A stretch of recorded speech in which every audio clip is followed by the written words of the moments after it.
திருவாரூர் ஸ்ரீ கைலாசநாதர் ஆலயத்தில் கார்த்திகை கடைசி சோமவாரத்தையொட்டி அபிஷேக ஆராதனை, சிவபெருமான் சந்தனக்காப்பு அலங்காரத்தில் அருள்பாலிப்பு. திருவாரூரில் உள்ள சிவபெருமான் அருள்பாலிக்கும் முக்கிய ஸ்தலங்களில் ஒன்றான ஸ்ரீ கைலாசநாதர் ஆலயத்தில் கார்த்திகை மாத கடைசி சோமவாரத்தையொட்டி சிவபெருமான் சந்தனக்காப்பு அலங்காரத்தில் பக்தர்களுக்கு அருள்பாலித்தார். கார்த்திகை சோமவாரம் என்பது சிவபெருமானுக்கு உகந்த நாளாக கொண்டாடப்படுகிறது. இதன்படி கார்த்திகை மாதத்தின் கடைசி சோமவாரத்தையொட்டி திருவாரூரில் மேற்கு நோக்கி அருள்பாலிக்கும் ஸ்ரீ கைலாசநாதர் ஆலயத்தில் சிவபெருமானுக்கு மஞ்சள், பால், தயிர், பஞ்சாமிர்தம், சந்தனம் முதலான வாசனை திரவிய நறுமண பொருட்களை கொண்டு மகா அபிஷேகம் நடைபெற்றது. தொடர்ந்து சிவபெருமான் திருமேனி சந்தனக்காப்பால் அலங்காரம் செய்யப்பட்டும் வண்ண வண்ண மலர்களை கொண்டு அலங்கரிக்கப்பட்டும் சகஸ்ரநாம அர்ச்சனை நடைபெற்றது. இதனைத் தொடர்ந்து மகா தீபாராதனை காண்பிக்கப்பட்டது.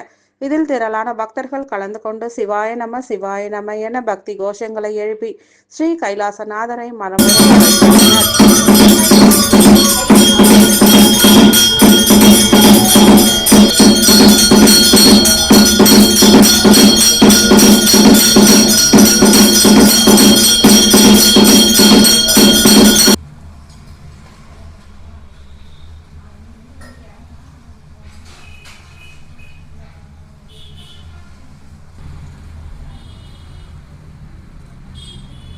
ஹீரம்னி வந்தாப்புல வந்துட்டு உடனே போயிட்டாப்புல. எங்கே போயிட்டாப்புல இருக்கு? ஃபோன் அடிச்சு சொன்னேன்.